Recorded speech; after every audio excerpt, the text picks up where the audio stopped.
Ne sois donc pas si épouvanté. La vie militaire a du beau, tu verras. Tu t'y habitueras bien vite. Et lorsque tu retourneras à la maison, tu raconteras à ton père que le colonel t'a serré la main. Ce texte, si attachant, est tiré de la grammaire Fondeval, volume 1. Fondeval, village imaginaire, est aussi le titre du manuel qui régit depuis une génération l'enseignement du français en Suisse allemande. À travers ces leçons désuètes et ce hameau mythique, où l'on vit comme avant 14, des millions d'écoliers ont laborieusement découvert une Suisse romande qui n'existe pas. Cette image d'Épinal, autant que nos piteuses notions d'allemand, contribue au malentendu qui nous occupe aujourd'hui. Le monde s'est élargi. Les vacances aux Seychelles ont remplacé le lion de Lucerne ou le Rutli. Les Suisses, c'est un fait, se connaissent moins bien qu'autrefois. Mais le problème n'est pas que linguistique. Pour avoir proposé 3 tracés d'autoroute, nous n'avons pas encore celle à laquelle les Romans avaient droit. Situation absurde qui ne prendra fin si tout va bien qu'en 1981. Tu m'as dit d'aimer et j'obéis. La route de Berne est une leçon de docilité et c'est encore une aventure. Le signal horaire de l'Observatoire chronométrique de Neuchâtel vous indique 12h30.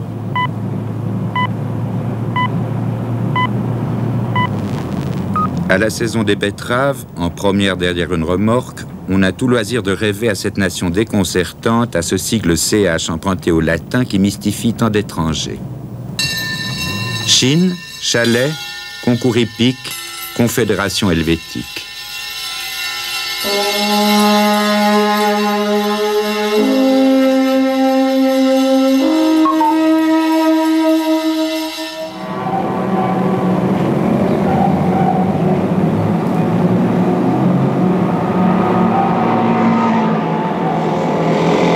La fameuse diversité suisse tant célébrée nous sauve heureusement de l'ennui.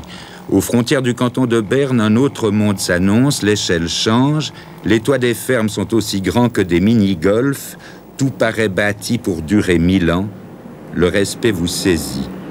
Quelques heures d'embouteillage nous ont fait passer de Godard à Gottelf.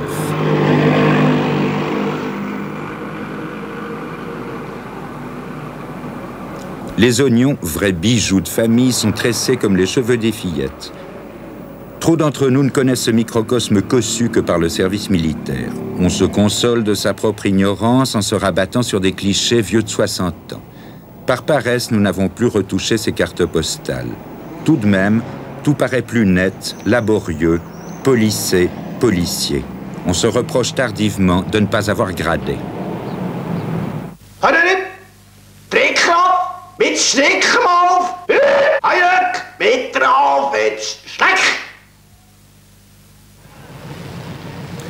La route et le trafic restant ce qu'ils étaient, on succombe, c'est bien excusable, à la tentation des raccourcis.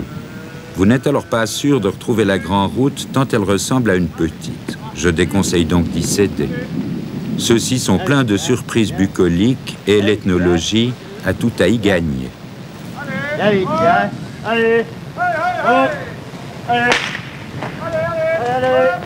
Mais le voyageur s'y perd le plus souvent dans un lacis de chemins vicinaux, un puzzle d'enclave cantonale où un sioux ne se retrouverait pas. Dan müsst ihr jetzt da rausfahren, 200 Meter, Jo. und dann halb links. Und dann beim Restaurant vorbei, wieder halb links und dann im Wald nach hoch, kann man die Ecke da und dort geradeaus im Wald nach.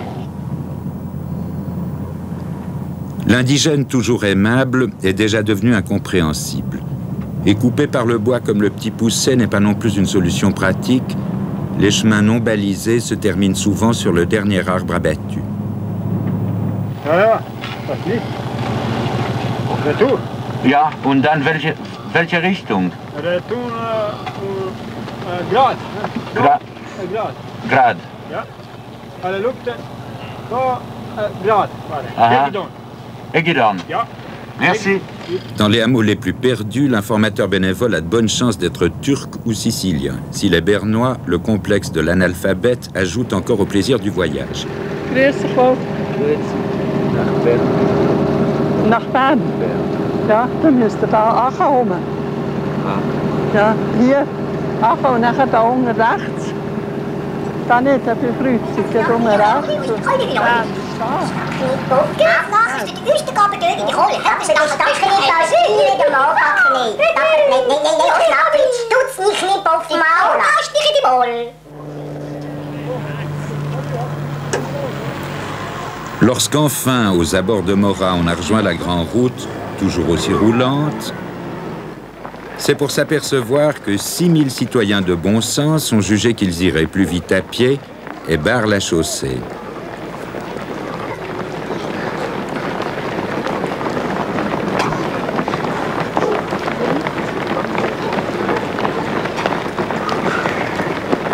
Le dernier passera d'ailleurs avant nous. Le moteur chauffe, la tête vous tourne, même la soif a pris une teinte germanique.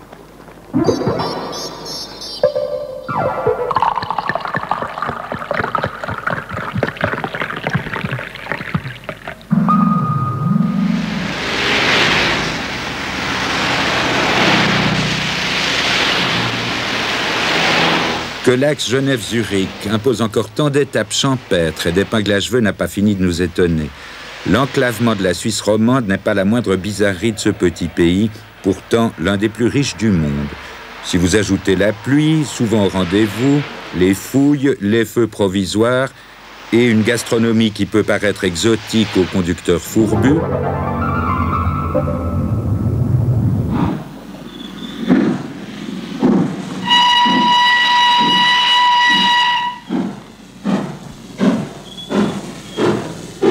on s'explique mieux que certains romans, victimes de leurs préjugés, ne montent pas sur Berne sans de sérieux motifs. Ils ont tort. La ville est superbe, et c'est pour eux l'occasion de s'initier à une langue chaque jour plus nécessaire, chaque jour plus nationale.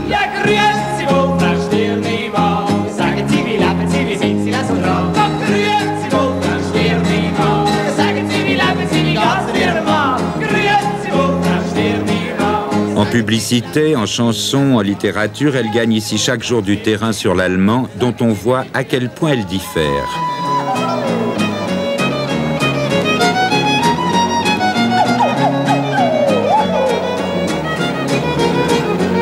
Bref, pris dans son maquis linguistique, le Suisse n'en finit pas d'aller à l'école. Grâce aux mini-cassettes, le conseiller fédéral Richard polit son français dans sa voiture. Ils ont tous passé. Monsieur Chaudet, ça. Il s'agissait d'un moment de fatigue où, évidemment, le chiffre absolu qui était demandé en supplément de crédit initial, un chiffre de 600 millions, a permis de... Tandis que son collègue Chevalat apprend le suisse allemand dans la sienne. Nummer 3. Singen Sie mit.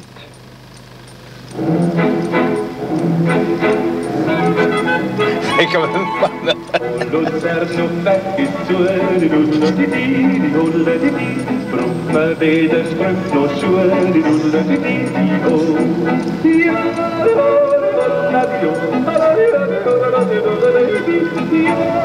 voyez que c'est orné de musique, hein? C'est vraiment la méthode agréable.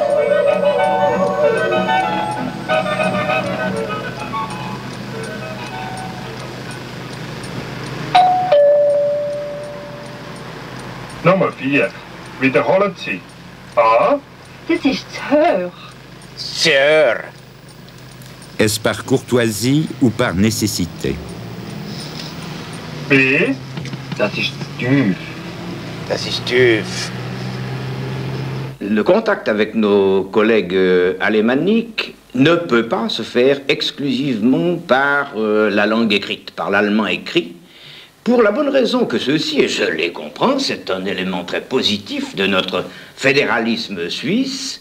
Dès que l'on a terminé la séance officielle de commission ou de conseil fédéral, vous n'avez plus un mot d'allemand écrit, c'est uniquement le Schweizerdeutsch. Alors il y a une question de compréhension. Les problèmes importants se discutent Des fois, mieux autour de la tasse de café que lors de la séance. Et il est donc indispensable pour nous de comprendre le Schweizerdeutsch. Et en même temps, je crois que nous devons marquer une certaine sympathie à cette volonté de garder le caractère autochtone, le caractère authentique, qu'est ce culte du dialecte. Vous avez d'ailleurs actuellement à la radio, à la télévision alémanique, très généralement l'usage du Schweizerdeutsch. Et alors, pour nous, cela fait un double barrage. Il faut s'accoutumer à la langue allemande et ensuite connaître, c'est une nécessité, connaître aussi loin que possible, pouvoir comprendre, disons, parler c'est encore une autre affaire, mais pouvoir comprendre ce qui se dit dans cette langue intime.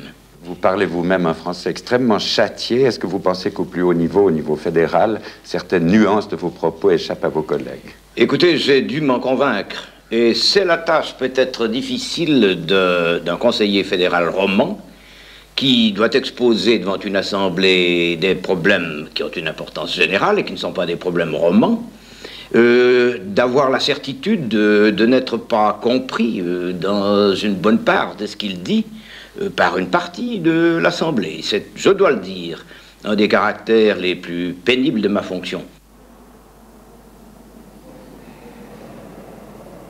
Dans le hall du Palais fédéral, à Berne, l'effigie des trois Suisses prouve que 8 siècles de tribulations politiques et militaires ont donné au pays une conception musclée de la solidarité.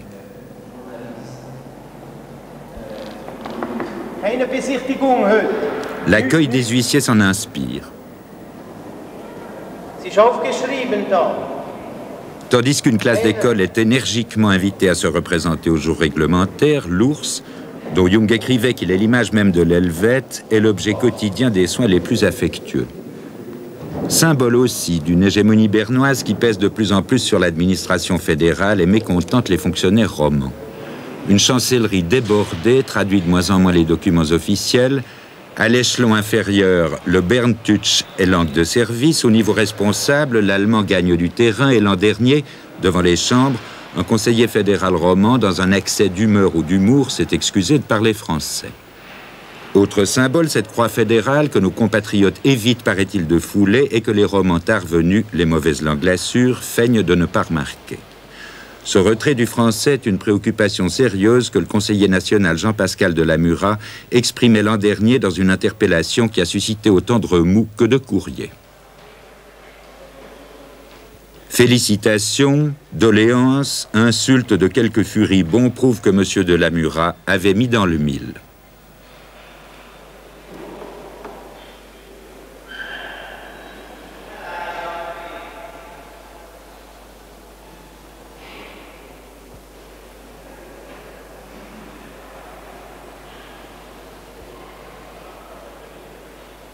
On s'accorde à reconnaître qu'on a beaucoup de patience et beaucoup de compréhension, le plus souvent, à l'égard des minoritaires culturels et linguistiques que représentent les romans.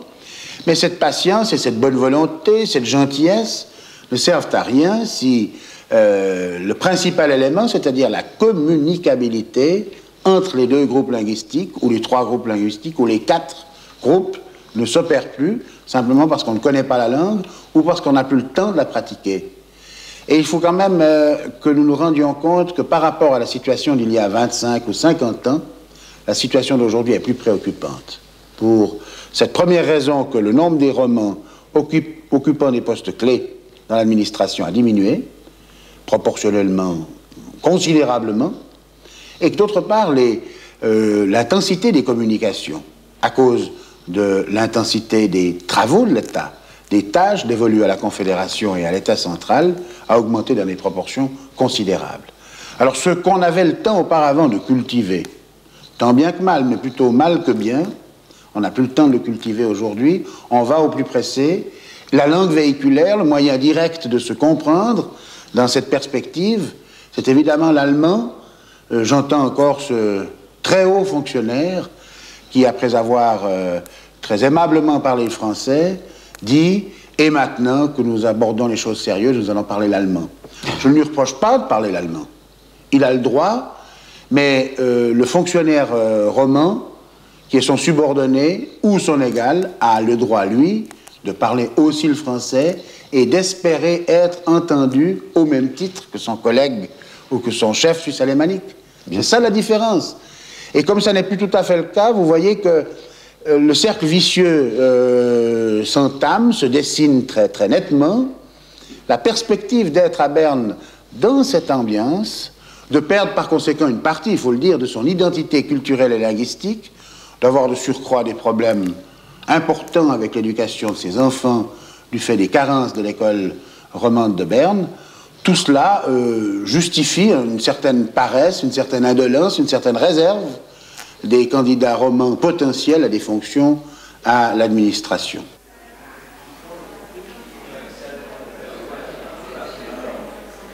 Guetté par le complexe minoritaire, comprenant mal, et c'est sa faute, ses collègues alémaniques, lui-même mal compris, quand encore on l'écoute, le député roman se sent-il mis de côté. Dans la salle des pas perdus, Madame Gabrielle Nanchen, conseillère nationale valaisanne, vit depuis quelques années cette expérience. On dit que lorsqu'on est parlementaire, il n'y a pas de pire situation que d'être femme, socialiste, romande et catholique. Vous êtes tous là, comment vous tirez-vous de ce calvaire? J'ai jamais eu l'impression que c'était un gros handicap. Peut-être d'être romande, oui. Et du moment que tous les dossiers ne sont pas en français, on est certainement un peu lésé. Mais je ne crois pas que le cumul de ces 4 choses soit un handicap particulier. Lors de vos heures de liberté, lorsque le travail est fini et que vous vous retrouvez à Berne, est-ce la langue ou l'appartenance politique qui détermine vos réunions du soir? Ah, le soir, c'est la langue qui prédomine alors.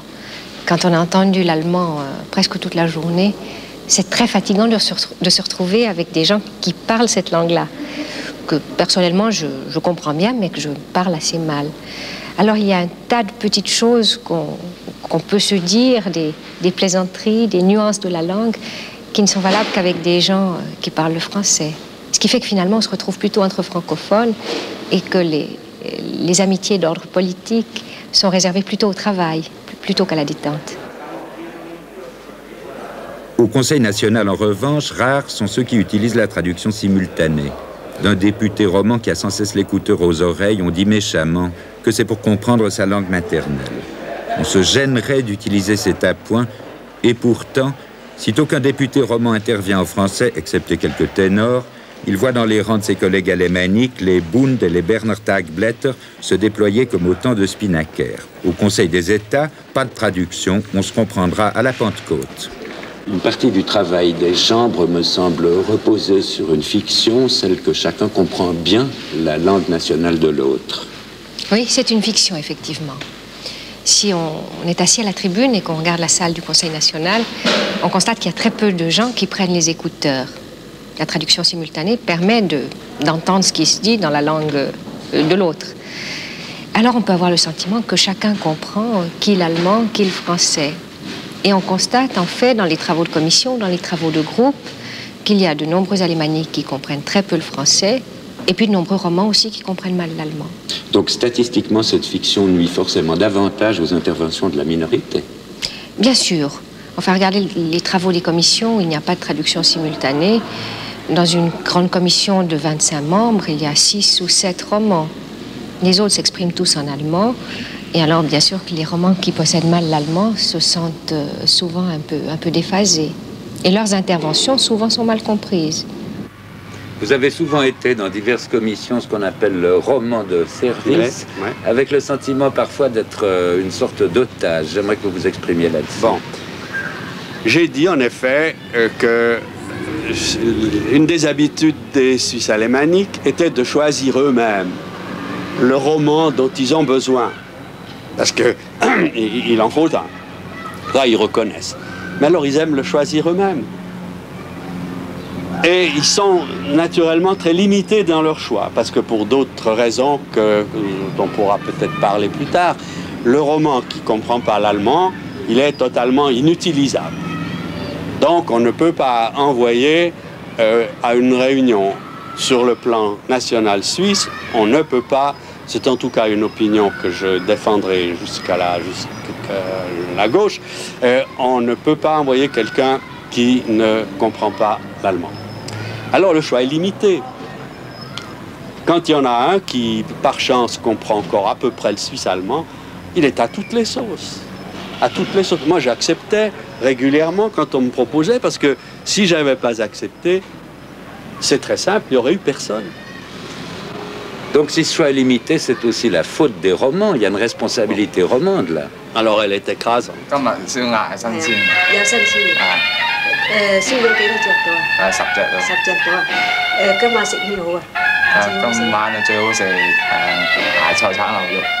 Cette responsabilité, c'est l'incuriosité. Nous ne connaissons rien de la diversité suisse-allemande. Nous ignorons tout de nos alliés naturels, Bâle, les cantons orientaux qui ressentent comme nous le poids de Zurich et de Berne. Nous visitons Singapour, mais pas Schaffhouse. Il y a tout de même des langues plus difficiles que l'allemand, que nous parlons mal, que le suisse-allemand, que nous ne parlons pas. Faut-il donc aller à Shanghai pour l'apprendre? Guten Abend. Ja, gern. Sind Sie zwei Personen? Zwei Personen, ja, bitte. Können Sie hinten sitzen?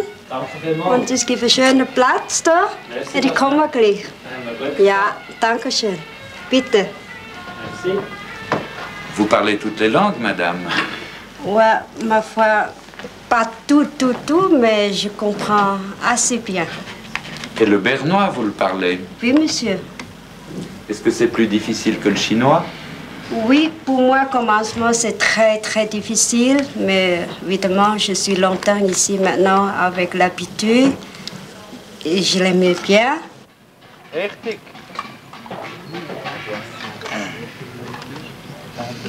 Compagnie rund, compagnie repos. Compagnie. Achtung!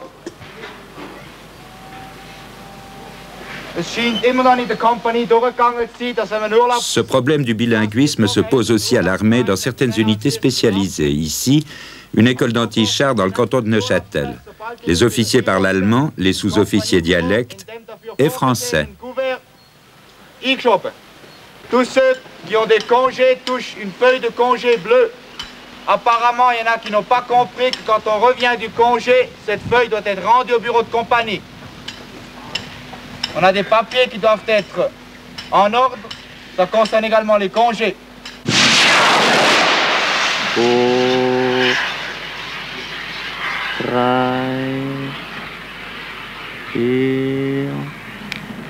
Und jetzt langsam.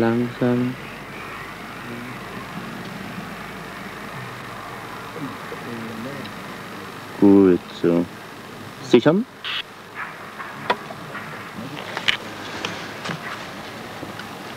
Kritik. Überlegen Sie, nochmal Ihre Schuss vor der Kritik. Hein? Départ bas. Première phase, pas en direction du but.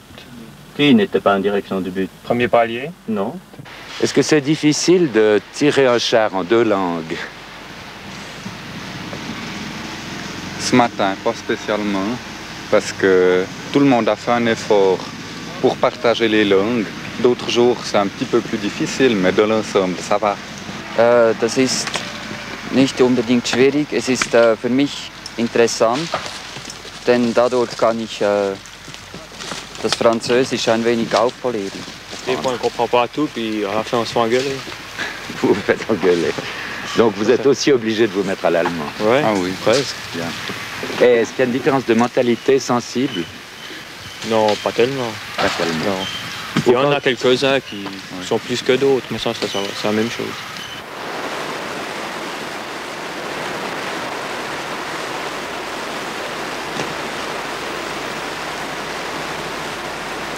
Pour les romans, la Suisse allemande s'appelle aussi Outre-Sarine. À Fribourg, les deux langues rivales n'ont jamais cessé de fluctuer. Au XVe siècle, le canton se germanise. Plus tard, services étrangers et révolution remettent le français, langue de cours et langue d'idées, à l'honneur. Le français est aujourd'hui encore la langue officielle de la Constitution.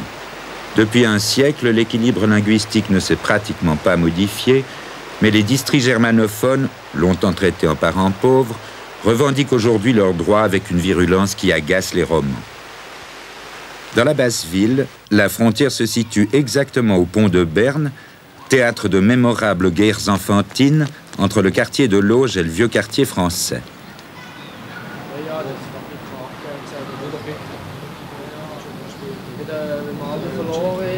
patois hybride, le Bolz, où les mots français disparaissent sous l'accent germanique, qui tient lieu de langue commune.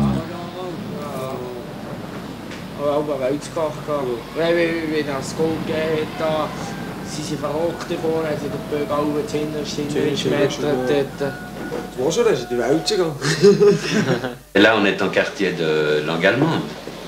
Oui, langue allemande et puis française, les deux. C'est mélangé. Oh. Et la frontière, elle est où? Frontière, et puis le pont du milieu, pont de Thüringen. Et l'autre côté, c'est les Français, c'est les Romands. Puis ça a toujours été un peu la bagarre sur cette frontière. Non, oui, toujours quelque chose. On se battait où? C'était quand ils dépassaient le pont, on se battait ici, ben, ils nous provoquaient, on allait de l'autre côté, se battre de l'autre côté avec eux. Ben, trouver un endroit. Et pourquoi est-ce que vous leur flanquiez des dérouillés? Qu'est-ce qui vous faisait ces Romands? Oh, parce qu'ils étaient pas... Ils étaient sur eux, ils étaient jaloux sur nous. Parce qu'on avait... On avait un grand groupe, on était bien entre nous. Alors ils nous embêtent, il fallait qu'ils nous embêtent. Ils se moquaient de vous aussi? Ils se moquaient, ouais, surtout ça aussi. Pourquoi? Parce qu'on... Ou si on savait bien le français, puis pour parler l'allemand, c'était zéro, quoi. Et vous sortiez avec des filles françaises de l'autre côté du pont? Non. Ça arrive des fois. Ça fait des problèmes? Ouais, alors, mais non plus. On retape des façades par là, c'est des étrangers qui s'installent? Oui, des étrangers, puis aussi sur la gauche. Qui refont leur maison? Ouais. Mais vous vous sentez envahi ici? Ouais, donc ça nous plaît pas tant. On aime plutôt comme c'était d'abord, parce que c'est surtout les Bernois qui achètent. Des Bernois de Berne? Les Bernois, ouais, qui viennent de Berne, ils viennent acheter les maisons ici, ils en ont acheté quelques-uns, là une quinzaine. Il y en a aussi de Lausanne qui viennent. Ça leur plaît là-bas, ils sont bien là. C'est beau. Ils viennent chez nous, ça ne nous plaît pas tant, parce qu'il n'y aura plus de place pour nous si on se marie. Plus haut, dans une rue patricienne, c'est l'épaisseur d'une simple planche qui sépare deux langues et deux mentalités. Voici la rue des épouses fidèles, voici le coin des maris modèles. Traduction, marié naïf, tu te réjouis, demain elle porte la culotte.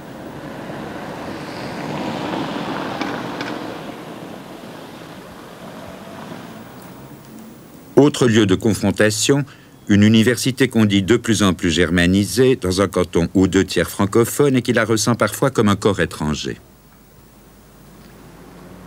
L'université pose un problème assez spécial, notamment dans le domaine des sciences. Je crois que ce n'est pas vrai pour les autres branches universitaires. Au niveau des sciences, l'université est à 80% alémanique, dans le sens que la plupart des professeurs sont alémaniques. D'autre part, les élèves sont la plupart alémaniques, provenant de la Suisse centrale surtout, Lucerne, Schwyz, etc. J'ai fait moi-même mes 2 premières années d'études, où l'on était environ 20 Suisses romands sur 150 élèves. Et je crois que cette situation s'est péjorée ces dernières années. Si mes renseignements sont bons, il semblerait qu'il n'y ait pratiquement plus de romans cette année, en première année de médecine. Et cette situation m'a souvent alarmé, dans le sens que les fribourgeois, dans ce sens-là, sont un peu mis à l'écart pour des raisons certainement plus de gros sous qu'autre chose. Oui, parce qu'il faut peut-être ajouter qu'une grande partie des fonds qui font vivre cette université sont alémaniques et catholiques. En effet. Bien sûr, il y a beaucoup de ragots à ce sujet-là, lesquels sont totalement injustes. Je n'en sais rien en fait.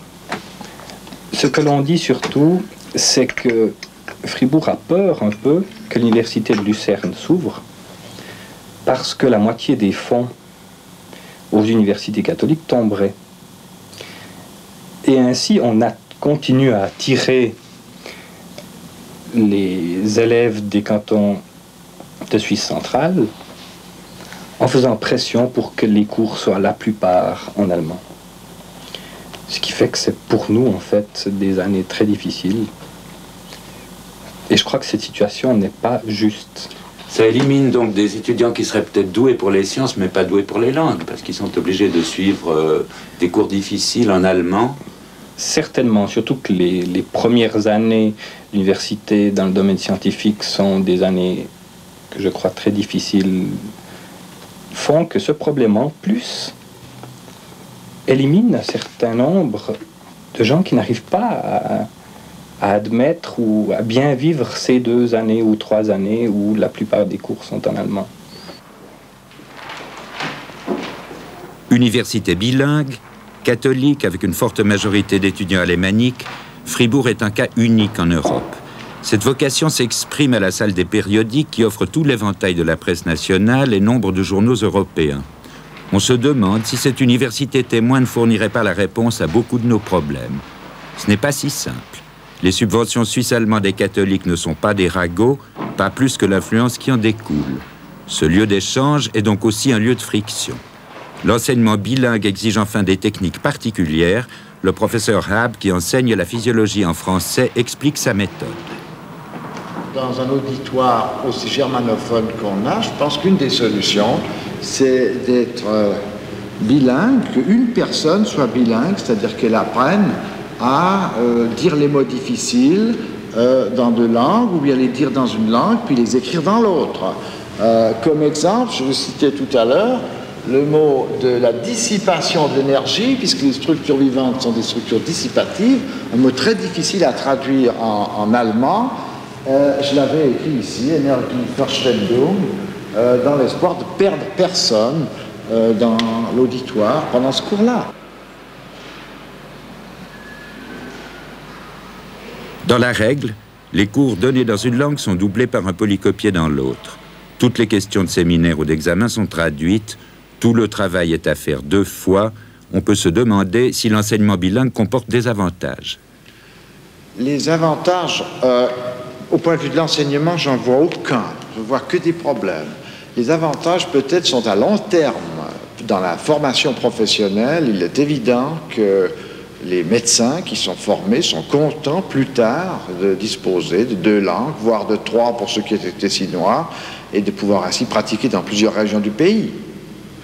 Mais est-ce que pour des étudiants francophones, le fait de devoir suivre des disciplines aussi difficiles que la physique, par exemple, dans une langue qui n'est pas la leur, n'est pas un sujet de tension parfois? Oui, c'est un sujet de tension. La réforme des études crée des tensions à tous les niveaux, n'est-ce pas? Je vous citerai la remarque de mes étudiants qui me disent aussi, dans le fond, quelle que soit la langue dans laquelle vous enseignez, ça ne joue pas de rôle, de toute façon, votre physiologie, c'est du chinois. Ça, c'est la réponse qu'ils nous font au début. Et puis ensuite, ils s'habituent. C'est vrai qu'il y a des tensions parmi les étudiants. Il ne faut pas les exagérer. Je crois aussi qu'une branche difficile reste toujours difficile, quelle que soit la langue dans laquelle elle est enseignée. Y a-t-il des cours donnés en suisse allemand?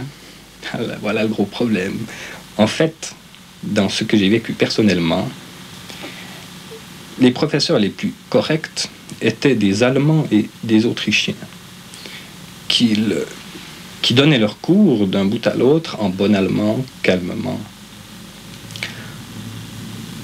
Par contre, un certain nombre de professeurs suisses-allemands, au bout d'un certain nombre de minutes, se laissaient partir dans des expressions que je ne comprenais pas. Dérivaient vers le suisse-allemand. Dérivaient un petit peu vers le suisse-allemand en fin d'heure, oui, tout à fait. Il y a des professeurs que personnellement, je n'ai jamais compris pendant les 2 ans que j'étais là-bas. On constate depuis quelques années une montée du suisse alémanique, du dialecte. Est-ce que ça n'est pas au détriment de l'allemand académique? Das auf jeden Fall. Die Beherrschung der Schriftsprache, der deutschen Schriftsprache, nimmt bei den Studenten unzweifelhaft ab. Die Unterscheidung, was gutes Deutsch ist und was schlechtes Deutsch ist, macht ihnen größte Mühe. Das kommt daher, dass sie zum Teil in der Schule offenbar nicht mehr genügend in der Schriftsprache geschult werden. Das hängt mit vielen Gründen zusammen, die man hier nicht alle aufzählen kann.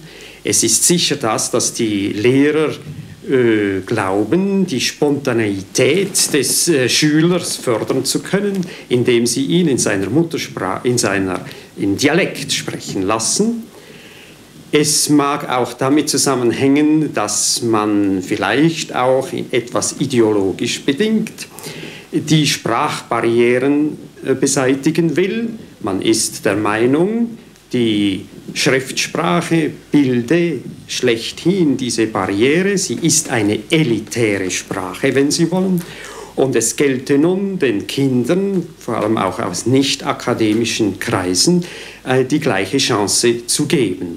Und als ein Mittel dazu, glaubt man, sei es richtig, den Dialekt in der Schule zu pflegen anstelle der Schriftsprache.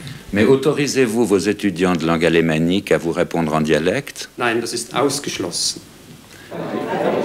Le groupe Dolten a été fondé voici quelques années par des membres dissidents de la Société suisse des écrivains qui entendaient protester contre le petit livre rouge où l'intellectuel est considéré comme un Suisse douteux. Max Frisch et Friedrich Dürrenmatt ont porté le groupe sur les fonds baptismaux. Les romans ont rejoint en nombre. Les réunions du groupe Dolten sont un lieu de rencontre où, l'humour aidant, les problèmes des deux communautés sont abordés dans un excellent climat. Est-ce que tu penses que cette différence de mentalité est plus forte chez des intellectuels que chez les autres? D'après mes expériences, je dois dire oui. J'avais jamais de la peine à comprendre, disons, la mentalité des romans quand j'étais avec eux dans des cliniques ou au service militaire, mais dès que c'est des culturels, ça devient un peu plus difficile parce qu'ils se prononcent d'une façon beaucoup plus intense et beaucoup plus différenciée. Comment as-tu vécu cette expérience du groupe? J'ai vécu cette expérience du groupe de manière positive parce que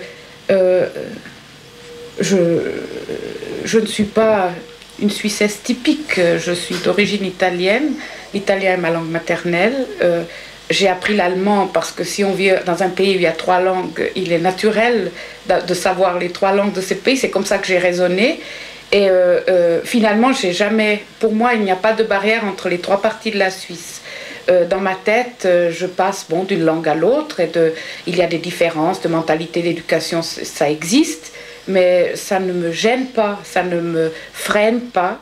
Je constate, et ça me chagrine, que lorsqu'on se réunit, si ça n'est pas dans le comité, les tables sont quand même presque toujours séparées.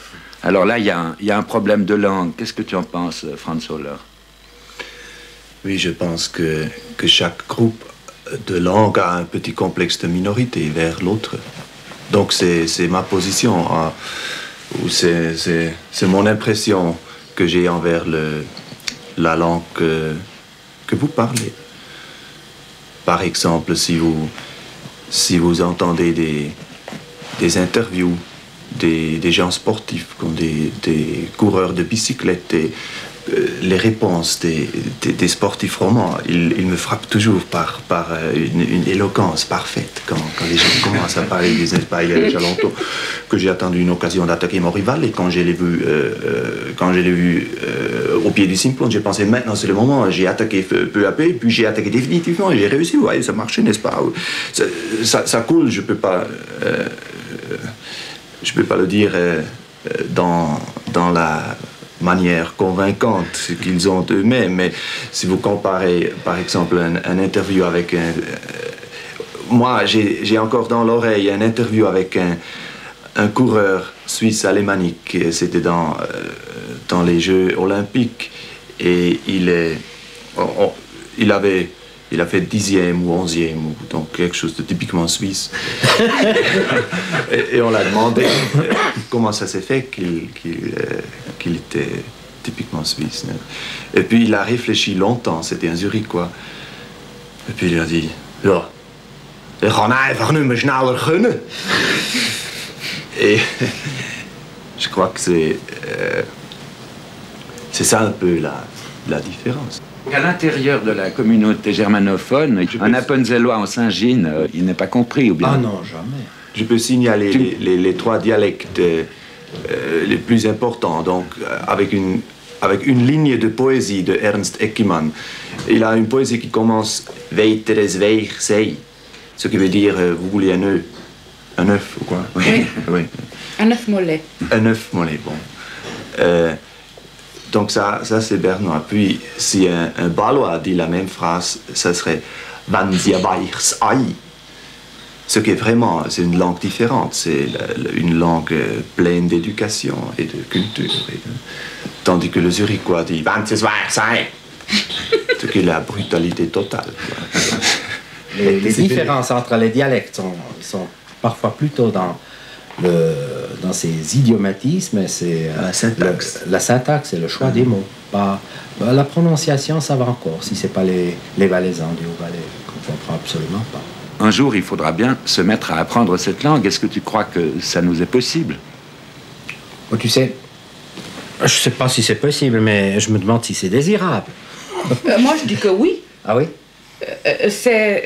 Il me semble, pour avoir fait le chemin Hochdeutsch, puis commencer à comprendre dans les dialectes, il me semble que j'ai gagné quelque chose le jour où j'ai compris ce que se disait entre eux dans les cafés, par exemple, les gens de la Haus aussi, à Zurich. Je trouve que c'est un langage plein de poésie qui est du plus haut intérêt à apprendre et qui vous permet surtout de communiquer avec les gens, même si moi je n'arrive pas à le parler, par exemple.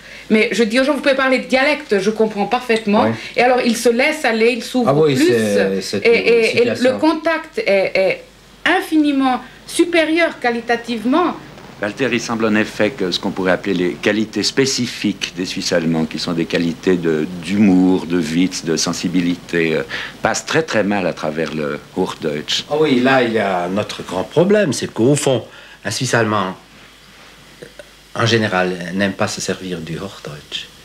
Ça, ce serait trop long de parler pourquoi c'est comme ça, mais c'est le cas. Nous préférons encore parler, disons, notre anglais, tout ce qu'on sait, un peu de français, un peu d'italien, mais le Hochdeutsch, pour nous, c'est vraiment la langue étrangère type qu'il reste pendant toute la vie. Marly, commune agricole au sud de la Sarine, a toujours été francophone en dehors d'une brève germanisation au XVIe siècle. Les Saint-Ginois qui s'y sont établis au cours de l'histoire se sont rapidement francisés. À Marly, depuis quelque temps, la vie a cependant changé. Les vieux s'en plaignent à la manière suisse, c'est-à-dire sans s'en plaindre et tout en s'en plaignant. Ah bien, j'ai toujours trouvé que Marly était plus jolie autrefois que maintenant. Il n'a pas gagné de changer. Et il changera encore, vous pensez? Oh, peut-être. En bien ou en mal? Oh, guère en mieux. C'est bon, hein? Vous voulez encore m'interroger? Et c'est la faute à qui? Hein? Et c'est la faute à qui? Ah, je sais pas, aux autorités.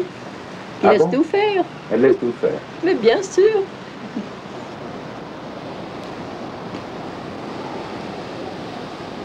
Et qu'a-t-on laissé faire? Voici quelques années, Sibagaigi a acquis des terrains sur la commune, implanté une vaste usine, importé du personnel technique venu de Suisse allemande. L'industrie a apporté à Marly de l'argent et des emplois, mais aussi cette population jugée étrangère, bien qu'elle contribue activement à la vie communale. La crise ayant compromis la seconde tranche des travaux, quantité de fermes rachetées tombent en douve. Les anciens se sentent évincés par ces messieurs de Bâle, Berne ou Aarau.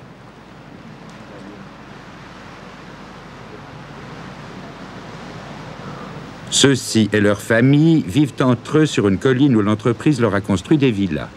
Ce n'est pas demain qu'on y parlera français. Cette fois, on ne s'intègre pas. Vous êtes installé ici depuis combien de temps à Marly? Mais allemand ou français? Sie können mir auf Deutsch antworten. In Marly seit 11 Jahren. 11 Jahren? Ja. Und Sie haben gar nicht Französisch gelernt? Doch, aber ich spreche nicht gern. Ich verstehe sehr gut, aber alles. Aber ich probiere immer zuerst das Deutsche und wenn ich sehe, dass man mich nicht versteht, dann spreche ich Französisch. Und warum sprechen Sie nicht gern? Sie sind doch in einer französischen Umgebung. Ja, natürlich, aber wir sprechen in der Familie Deutsch und es geht einfach einfacher. Und senden Sie Ihre Kinder in der Dorfschule oder? Nein, die gehen in die reformierte Schule in Fribourg. In Fribourg. Wozu? Sie fürchten, dass Sie die deutsche Sprache und Kultur verlieren, oder? Nein, das nicht, aber das ist... Wir sind Protestant, das hängt vielleicht mit dem zusammen. Es ist eher eine religiöse Frage, ja. Und glauben Sie, dass diese zwei Teile der Bevölkerung hier sich engerer Weise mischen werden? Ich meine... Das ist schwierig zu sagen. Das kann ich nicht beantworten. Die Welschen verkehren wenig mit den Deutschsprechenden und die Deutschsprechenden wenig mit den Welschen. Aber das kommt wahrscheinlich jedes Einzelne drauf an. Est-ce que vous avez le sentiment que la commune se germanise peu à peu?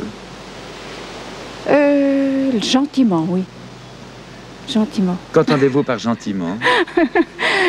Eh bien, dans le cas de la CIBA, vu qu'il y a beaucoup de personnes suisses alémaniques dans le quartier, obligatoirement, je pense que ça forme un groupe. Je ne sais pas si je me fais bien comprendre, si j'ose le dire. Parfaitement. Est-ce que ce groupe joue un rôle dans la vie politique de la commune? Aussi, oui.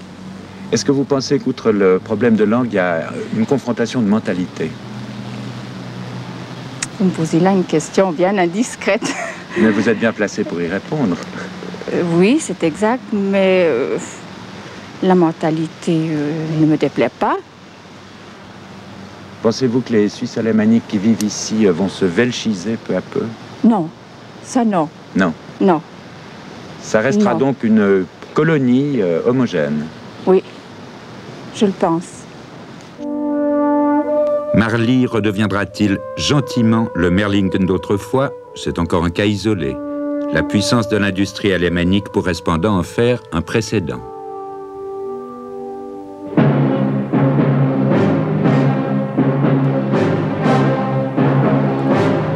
Les Romans craignent l'érosion de leur économie. Entreprises sous-dimensionnées, gestion parfois patriarcale, rachats, concentration naturelle qu'on constate d'ailleurs partout. Les patrons romans seraient-ils moins épris d'efficacité que leurs collègues?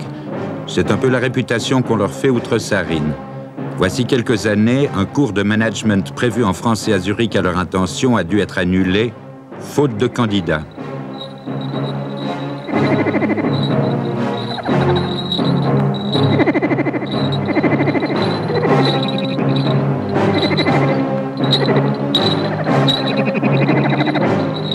Crise d'effectifs d'ailleurs, plutôt que de talent et différence de conception.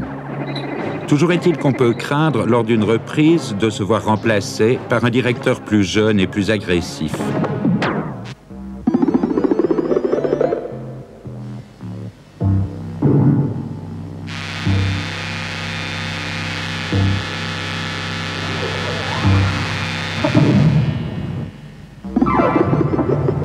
Autre appréhension que la cherté de notre franc rend de plus en plus justifiée, la fermeture d'une filiale romande lorsqu'elle n'est plus jugée rentable.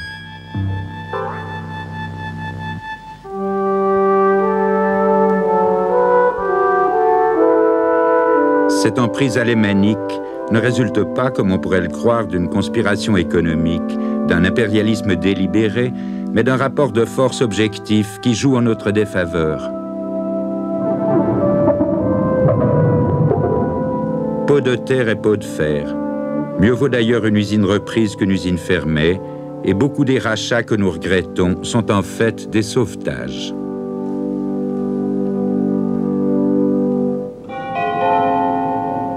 Département de Zurich par 921-731. Mais qui dit sauvetage dit parfois servitude. Au vol du matin 921 Cointrin-Cloten, nombreux sont les patrons genevois qui vont chercher à Zurich crédit, conseil, voire consigne. Pour ce voyage, j'ai 2 casquettes, disait récemment à cette antenne un patron racheté. À l'arrivée, j'ai un galon de moins. Très souvent, une mauvaise connaissance du partenaire alémanique augmente ce sentiment de frustration. De cet avion de Zurich, Genève a fait un symbole. Ce symbole est-il un cliché ?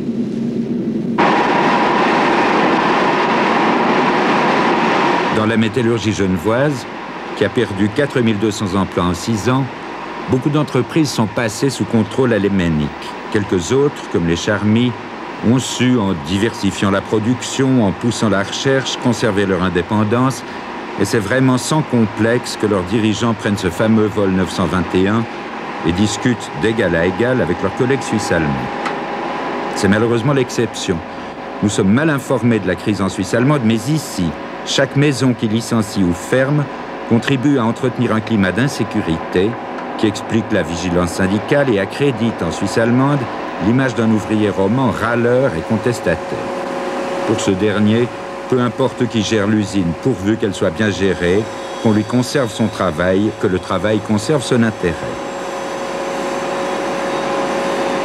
Lorsqu'une usine devient filiale d'un groupe plus important, ne risque-t-elle pas de perdre son secteur recherche? C'est ça que nous craignons le plus. Parce qu'en définitive, il vaut mieux une entreprise qui dépend d'un groupe suisse-allemand solide qu'une entreprise fermée. C'est quelque chose qu'il faut savoir et les syndicalistes n'ont aucune espèce de racisme à l'égard des Suisses allemands. Malgré tout, ce qui doit être préservé, c'est le capital technologique de Genève ou de la Suisse romande qui, à mon avis, est important.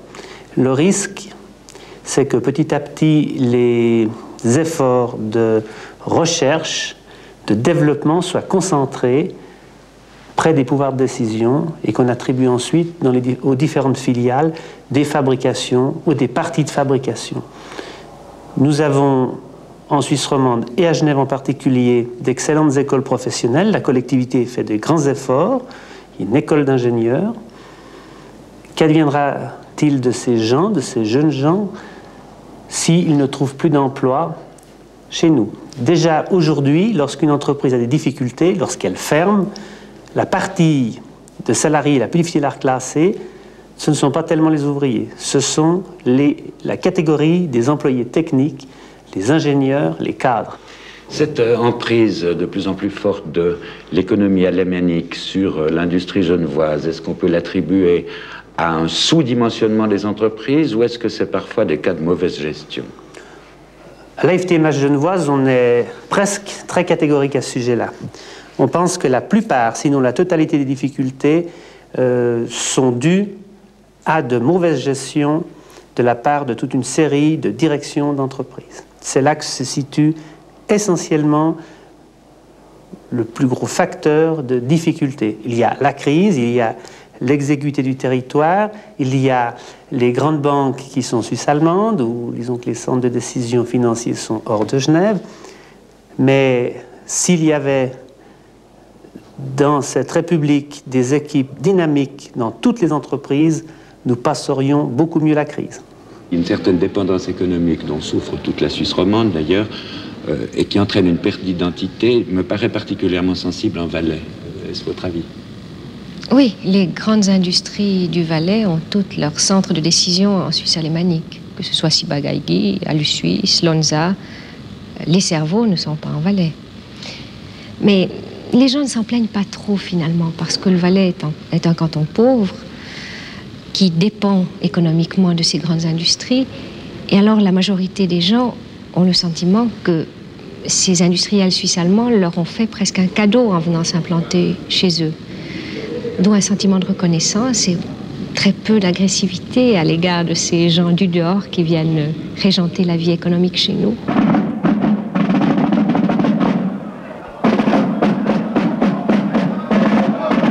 Ce cadeau peut être repris et les emplois créés brutalement supprimés.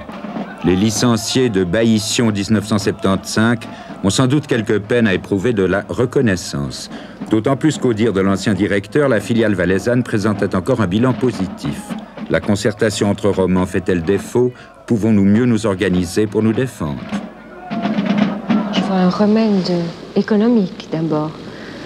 Je voudrais qu'on mette sur pied une politique de développement régional qui fasse en sorte que les centres de décision économique ne soient pas tous situés en Suisse allemande, mais que le pouvoir économique se déplace en Suisse romande. Et cela entraînera, je suis sûre, un renouveau de l'influence francophone en Suisse. Mais comment l'y ramener, ce pouvoir de décision? Par une volonté politique des autorités en place. Ça implique évidemment quelque entorse à la liberté du commerce et de l'industrie. Mais je crois que la défense de la Romandie est à ce prix. La tendance à la concentration dans le domaine économique, elle est évidente dans tous les domaines. Elle correspond, je pense, à une certaine rationalisation du travail. Dès lors, ces entreprises qui, de locales ou régionales qu'elles étaient, deviennent des entreprises au niveau de la Confédération, doivent avoir, c'est la première des choses, d'elles-mêmes, je pense aux banques en particulier, le souci de la représentation et des intérêts de la minorité. Jusqu'ici, rien ne m'a démontré qu'elle ne l'est pas. La Confédération, pour son compte, n'intervient, vous le savez, pas beaucoup dans l'économie, mais dans la mesure, par exemple, où elle répartit ses commandes et ses travaux, elle doit être très soucieuse d'accentuer l'équité dans la répartition de ses travaux. Et de ne pas, sous des prétextes de rationalisation, concentrer telle ou telle commande ou telle fabrication dans une région plutôt que dans telle autre. Alors, ce pays, le seul où retourner au bureau le dimanche soit considéré comme une vertu, le seul où le souverain refuse de travailler moins de 44 heures par semaine, devrait-il pratiquer entre le chant du coq et celui du hibou un stakhanovisme morose et consenti? À l'usine ou à la maison, dans l'espèce de frénésie domestique qu'une tradition bien établie prête à la ménagère suisse-allemande.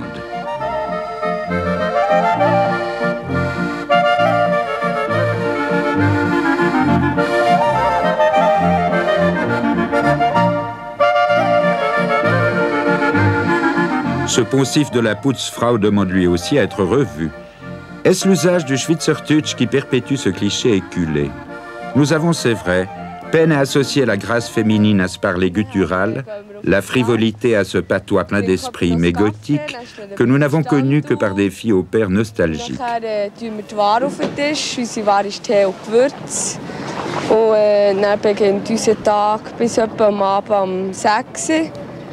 Nein, ich kann etwas posten, Kleider posten. Nicht gefunden. Dann muss man mit dem Gasbus bis raus. Il faut nous y faire. Ursula Andress vendait bien autrefois des fleurs en bernois. Es wird sehr wahrscheinlich viel Früchte kaufen und Blumen. Ich bin nicht so sagen wir, so lange in Zürich gewesen, einfach so Aufenthalt. En vérité, Berne est une ville élégante qui fourmille de beauté gréée comme des frégates.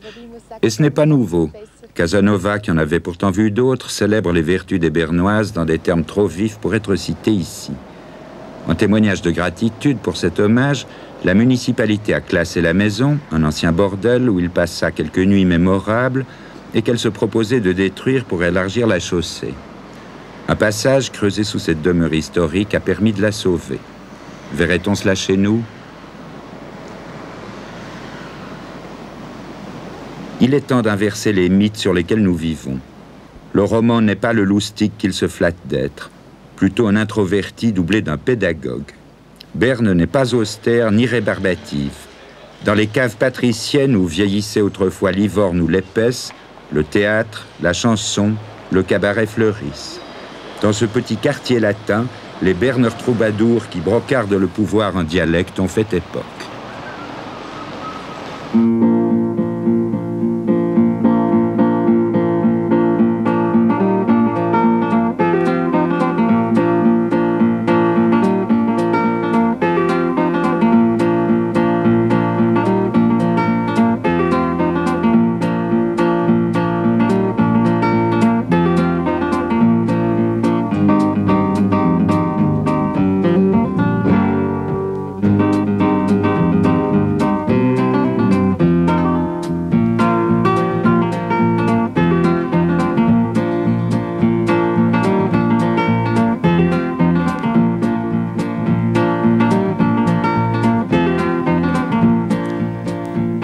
Cette bohème dont les Bernois sont très fiers est imprévisible, active et gaie. La rue est aux artistes où toutes sortes de happenings se déroulent. On chante, on gratte, on fait la manche sans s'entendre dire « circuler ». On brûle symboliquement dans la liesse les œuvres de Luginbühl. Les rues les plus aristocratiques n'ont pas vergogne de leur sex shop et l'on se baigne les seins nus face au palais fédéral. Au Gazkessel, une usine désaffectée, la jeunesse bernoise s'est aménagé un centre de loisirs qu'elle administre fort bien. Forum et discussions, et surtout un dancing où l'on vient de tous les coins du canton écouter des groupes folk ou free jazz.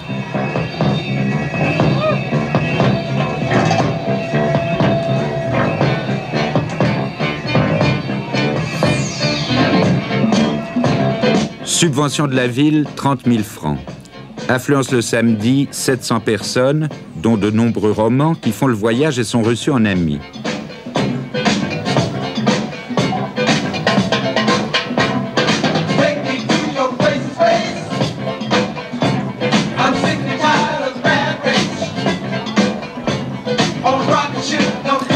L'ambiance est, on le voit, plus proche de San Francisco que de la fosse aux ours.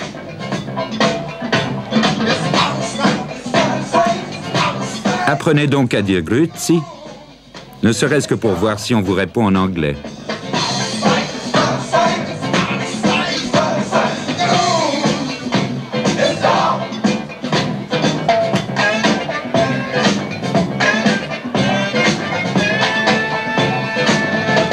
La Romandie est un mythe.